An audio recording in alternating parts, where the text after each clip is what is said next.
जनता politics में आपका स्वागत है। जिसका डर था बेदर्दी वही बात हो गई। कांग्रेस ने और विशेषकर राहुल गांधी ने अपनी महा बेइज्जती करा ली। मीडिया और कांग्रेसी चिल्ला रहे थे कि अमेठी रायबरेली की सीटों पर कांग्रेस ने सस्पेंस बनाया हुआ है। इन्हें इतना भी नहीं पता था कि यह सस्पेंस नहीं था, कन्फ्यूज़न था, जिसका अंत धमाके से नहीं, फुस बम से हुआ। सोचिए, इनको देश का प्रधानमंत्री बनना है। जिसमें चुनाव लड़ने की हिम्मत न हो, वो देश चलाने की हिम्मत कैसे करेगा?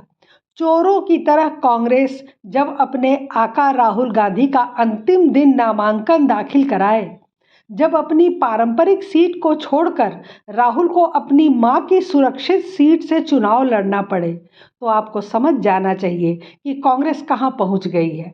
आपको समझ जाना चाहिए कि डर किसे कहते हैं। आपको समझ जाना चाहिए कि कांग्रेस का भविष्य क्या होगा।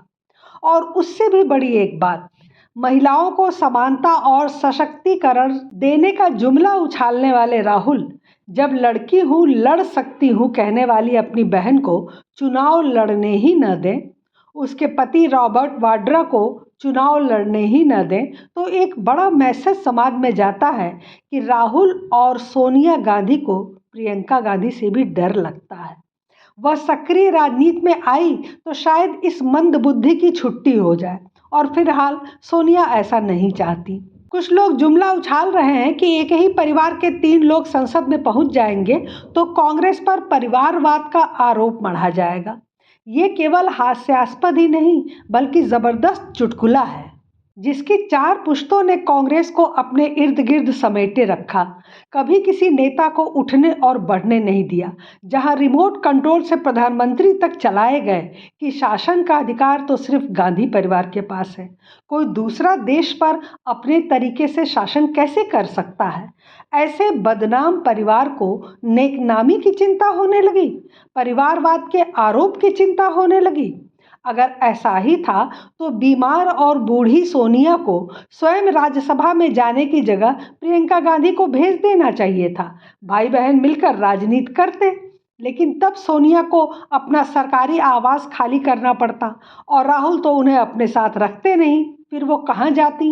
इसलिए उन्होंने आवास के लिए प्रियंका की बलि दे दी। फिलहाल ये कांग्रेस पार्टी और गांधी परिवार का घिनौना चरित्र है, जिसे देश 70 सालों से देख और समझ रहा है। अब यहाँ सबसे मजेदार बात कुछ और भी है। राहुल गांधी के चुनाव का डिक्लेरेशन इतनी देर से क्यों हुआ, उसकी 2 बड़ी वजह थी। पहला कि कांग्रेस देखना चाहती थी कि रायबरेली से किसे चुनाव लड़वा रही है भाजपा। अगर कोई बड़ा चेहरा या स्मृति ईरानी जैसा मजबूत कैंडिडेट होगा तो राहुल नहीं उतरेंगे चुनाव मैदान में। इसलिए जब भाजपा ने प्रत्याशी घोषित कर दिया, तब राहुल को लगा कि अब यहाँ से चुनाव लड़ा जा सकता है। सोचिए कि डर का आलम क्या है और ऐसा डर क्यों था, इस पर हम बाद में चर्चा करेंगे। पहले दूसरे महत्वपूर्ण बिंदु की बात कर लें। दूसरा कारण देर से घोषणा का ये था कि राहुल ने पहले ही कांग्रेस की मीटिंग में स्पष्ट कर दिया था कि वो कहीं से भी चुनाव लड़ेंगे, लेकिन यदि वो दोनों जगहों से चुनाव जीते तो वो वायनाड को नहीं छोड़ेंगे, दूसरी जगह को छोड़ देंगे। अब ऐसी स्थिति में अमेठी से उनके चुनाव लड़ने पर बहस खत्म हो गई। लेकिन रायबरेली का क्या? रायबरेली से जीतने के बाद राहुल को जब ये सीट छोड़ देनी है तो वो चुनाव लड़ ही क्यों रहे हैं? क्योंकि पुश्तैनी सीट तो वैसे भी हाथ से चली जाएगी। इस पर यह पता चला कि वहां से सीट छोड़ने के बाद वहां प्रियंका गांधी को खड़ा किया जाएगा। अजीब घनचक्कर पार्टी है। इनके पास बुद्धि, विवेक और सामान्य ज्ञान का इतना अभाव क्यों है भाई? जब ये सीट राहुल को छोड़नी है तो पहले ही प्रियंका को क्यों नहीं लड़ाया? अब क्या परिवारवाद का आरोप खत्म हो जाएगा? क्या प्रियंका की हैसियत सिर्फ स्टेपनी की है? जब गांधी परिवार की गाड़ी पंचर हो जाए तो प्रियंका का पहिया लगाकर आगे बढ़ाएं? और अगर ऐसा होता है तो ये कांग्रेस के लिए बेहद आत्मघाती कदम होगा।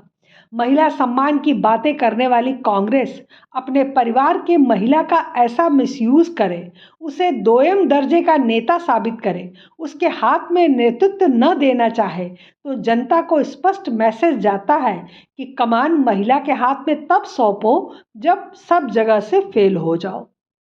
और अगर इन बातों को न माने और यह मान ले कि राहुल दोनों जगह से जीतने के बाद वायनाड छोड़ देंगे, तो वो कांग्रेस का अपने ताबूत में आखिरी कील साबित होगा, क्योंकि इसके बाद सबसे ज़्यादा सीटें केरल, कर्नाटक और तेलंगाना से पाने वाली कांग्रेस दक्षिण भारत में भी समाप्त होने लगेगी। अभी तो वैसे ही मोदी जी ने दक्षिण भारत में इनकी सीटों को आधा कर दिया है, अब ये हरकत इनको जड़ से उखाड़ कर फेंकेगी। चलिए अब बात करते हैं कि क्यों राहुल रायबरेली से भी चुनाव लड़ने से कतरा रहे थे और क्या यहाँ से वो चुनाव जीत सकेंगे। सबसे पहली बात तो यह देखने वाली है कि रायबरेली और अमेठी में लगातार 3 लोकसभा चुनाव से कांग्रेस का वोट प्रतिशत गिर रहा है। रायबरेली में पिछले 3 लोकसभा चुनाव के आंकड़े जाहिर तौर पे कांग्रेस के लिए डरावने हैं। 2009 के बाद 2014 और 2019 में कांग्रेस का वोट लगातार कम हुआ। ये हाल तब है जब रायबरेली से बीजेपी ने कभी भी सोनिया गांधी के कद का प्रत्याशी खड़ा नहीं किया है।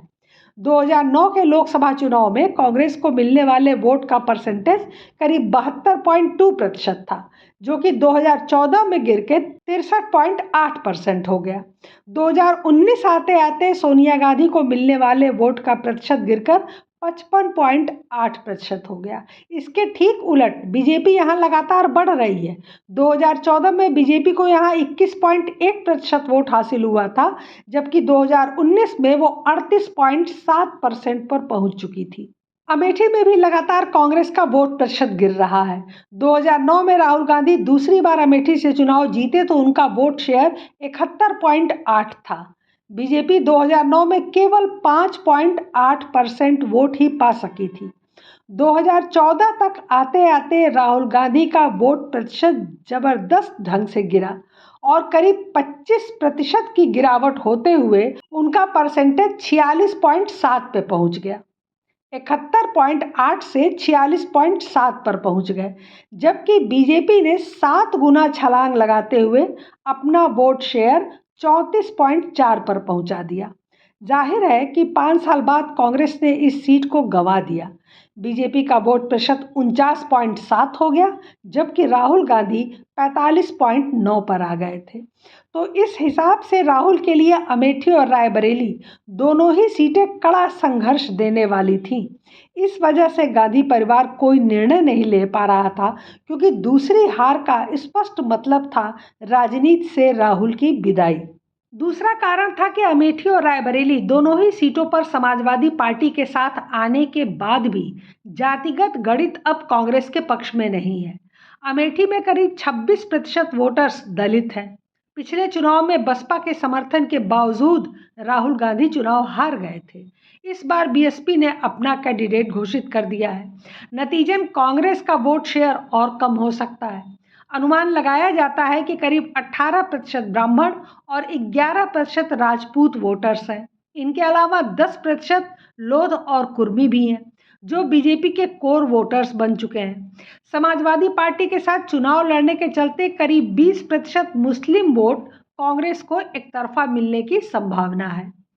रायबरेली लोकसभा चुनाव की बात करें तो यहाँ भी जातियों का संतुलन कांग्रेस के फेवर में नहीं है। एक अनुमान के मुताबिक यहाँ ब्राह्मण 11%, ठाकुर 9% के करीब है। योगी आदित्यनाथ के सीएम बनने के बाद उत्तर प्रदेश के ठाकुरों का वोट बीजेपी को ही जाता है। 7% यादव और 6% मुस्लिम वोट में से जितना कांग्रेस अपनी ओर खींच ले, 6% लोध और 4% कुर्मी अब बीजेपी के कोर वोटर्स हैं। 23% अन्य वोटों में कायस्थ, बनिया और कुछ अति पिछड़ी जातियां हैं जो बीजेपी को वोट देती हैं। 34% के करीब एससी वोट में बीएसपी यानी कि मायावती की पार्टी अपना हिस्सा भी लगाएगी। तो जातिगत आधार पर भी रायबरेली और अमेठी कांग्रेस के पाले में नहीं जाने वाले हैं। विधायकों का बैलेंस भी भाजपा के पक्ष में है ही। रायबरेली में 5 विधानसभा सीटों में कांग्रेस एक भी सीट नहीं जीत सकी, क्योंकि वहां कांग्रेस का जनाधार ही नहीं है। फिर लोकसभा में वोटर आसमान से तो बरसते नहीं, वही वोटर हैं जो कांग्रेस को पंचायत प्रमुख भी नहीं चुनते हैं। बिल्कुल यही स्थिति अमेठी की भी है। वहां भी विधानसभा चुनाव में कांग्रेस का खाता नहीं खुला था। और सबसे महत्वपूर्ण बात है भाजपा के रणनीति की। बीजेपी ने रणनीति के तहत गांधी परिवार के नजदीकी लोगों को अपने साथ मिला लिया है। रायबरेली संसदीय सीट के जितने भी मजबूत लोग कांग्रेस के साथ होते थे, अब वो बीजेपी के साथ हैं। इन्हीं लोगों के बल पर सोनिया गांधी का रायबरेली में भव्य स्वागत होता था। जाहिर है कि विधानसभा चुनाव, स्थानीय चुनाव में लगातार खराब होती स्थिति के चलते लोगों को अपना भविष्य बीजेपी में दिखता है। बाहुबली अखिलेश सिंह अब नहीं रहे, पर उनकी बेटी अदिति सिंह अब बीजेपी के विधायक हैं। दिनेश प्रताप सिंह का परिवार रायबरेली के गांधी परिवार के खास लोगों में शामिल रहा है। अब यह परिवार भी बीजेपी के साथ है। दिनेश प्रताप सिंह पहले कांग्रेस में होते थे, पर 2018 में वो बीजेपी में शामिल हो गए। 2019 में उन्होंने बीजेपी के टिकट पर सोनिया गांधी के खिलाफ चुनाव लड़ा। दिनेश प्रताप चुनाव तो नहीं जीत सके, पर सोनिया गांधी के जीत के अंतर को काफी कम कर दिया था। अब बीजेपी ने उन्हें इस बार फिर मौका दिया है। और अंतिम सत्य यह है कि गांधी फैमिली पिछले 5 सालों में अमेठी और रायबरेली दोनों जगहों से दूर हो चुकी है। प्रियंका गांधी रायबरेली में अपनी मां सोनिया गांधी का कैंपेन संभालती रहीं, पर उन पर यह आरोप लगता रहा कि चुनावों के बाद क्षेत्र की जनता का वो ध्यान कभी नहीं रखती थी। यहाँ तक कि सोनिया के अधिकृत प्रतिनिधियों को भी प्रियंका से मिलने में बहुत दिक्कतें होती थी। पत्रकार कहते हैं कि शुरुआत में जब प्रियंका यहाँ आती थी तो उन्हें देखने के लिए लोगों में उत्साह रहता था, पर अब वह क्रेज भी खत्म हो गया है। यही हाल अमेठी का है। स्मृति ईरानी के एमपी बनने के बाद राहुल गांधी बिरले ही अमेठी में कभी दिखाई दिए। हालांकि इन सबके बावजूद अमेठी में लोग राहुल गांधी को लेकर बहुत उत्साहित थे, खासकर हमारे सेकुलर गिरोह के पत्रकार अजीत अंजुम और रवीश कुमार टाइप लोग। बड़ी ज़बरदस्त तैयारी करके वो वहाँ डेरा जमाए बैठे थे कि मेरे राहुल आएंगे, हम राहुल को इस बार जिताएंगे। लेकिन उन सबको बड़ी निराशा हुई। 10-15 दिनों की कड़ी मेहनत और लाखों रुपए पर राहुल गांधी ने 1 मिनट में पानी फेर दिया। इन टुटपुजिया पत्रकारों की तैयारी देखकर कांग्रेसी भी उत्साह में आ गए थे। अमेठी में बड़े स्तर पर राहुल के स्वागत की तैयारी हो रही थी। अमेठी प्रशासन ने कांग्रेस को शहर में रोड शो करने की अनुमति दे दी थी। कांग्रेस के अमेठी दफ्तर पर राहुल गांधी के पोस्टर लगाए गए। समाजवादी पार्टी अमेठी के जिला अध्यक्ष ने मीडिया में कहा कि कल सुबह 10 बजे राहुल गांधी अमेठी से नामांकन दाखिल करेंगे। सभी तैयारियां पूरी हो चुकी हैं। इसके बाद सब कुछ फुस बम हो गया। वैसे स्मृति ईरानी जैसी बोल्ड महिला होना भी मुश्किल है। धूल चटा दी शहजादे को, खुलेआम चैलेंज दिया था, हर प्लेटफॉर्म पर दहाड़ा था कि राहुल आए अमेठी, मैं उनसे लड़ने के लिए तैयार बैठी हूँ, सार्वजनिक बहस करने के लिए तैयार हूँ। लेकिन शहजादे की हिम्मत नहीं हुई मुकाबला करने की। पुराने कांग्रेसी कह रहे थे कि कांग्रेस का गढ़ रही इन दोनों सीटों से अगर राहुल गांधी और प्रियंका गांधी चुनाव नहीं लड़ेंगे तो कार्यकर्ताओं और सहयोगी पार्टियों के बीच अच्छा संदेश नहीं जाएगा और इसका असर पूरे देश में जाएगा। लेकिन जिस ढंग से चुनाव की घोषणा हुई और जैसे राहुल दुम दबाकर अमेठी से भागे, उससे कौन सा अच्छा संदेश चला गया। पूरा देश आज हंस रहा है और देख रहा है कि यदि चुनाव लड़ने की घोषणा करने में गांधी परिवार की यह दुर्गति और ऊहापोह है, तो किस दम पर देश चलाने का ख्वाब ये देख रहे हैं। माँ रायबरेली से डर कर भाग गई, बेटा खुद अमेठी से भाग गया, बहन हर रैली में मैं अपने पिता को टुकड़ों में घर लेकर आई थी, मेरी दादी ने हमें हिम्मत दी लड़ने की, जैसे पुराने घिसे पिटे रिकॉर्ड को बजाकर जीतने की आस लिए बैठी है। क्या होगा इनका भविष्य। अब बिना मोदी जी की धुलाई दिखाए वीडियो कैसे खत्म कर दें, तो आनंद उठाइए। मैंने पहले ही बता दिया था कि शाहजादे वायनाड में हारने वाले हैं और हार के डर से जैसे ही वायनाड में मतदान समाप्त होगा वो दूसरी सीट खोजने लग जाएंगे। और अब दूसरी सीट पर भी उनके सारे चेले चपाटे कह रहे थे अमेठी आएंगे अमेठी आएंगे, लेकिन अमेठी से भी इतना डर गए, इतने डर गए, वहां से भागकर अब रायबरेली में खोज रहे हैं रास्ता। ये लोग घूम घूम कर सबको कहते हैं डरो मत। मैं भी आज उन्हें कहता हूं और बड़े जी भर के कहता हूं, अरे डरो मत, भागो मत। फिलहाल मजे लीजिए, राहुल गांधी यहां से भी हारेंगे और अगर जीत गए तो किस सीट को छोड़ेंगे यह देखना और भी मजेदार होगा। अंत में एक शेर आदरणीय पप्पू के लिए, तारीफ के काबिल हम कहाँ, चर्चा तो आपकी चलती है। तारीफ के काबिल हम कहाँ, चर्चा तो आपकी चलती है। सब कुछ तो है आपके पास, सब कुछ तो है आपके पास, बस सींग और पूंछ की कमी खलती है। फिलहाल आज के लिए बस इतना ही। हमारे चैनल को सब्सक्राइब करें, लाइक करें और शेयर करें। अपने विचार हमें कमेंट बॉक्स में ज़रूर बताएं। धन्यवाद, नमस्कार।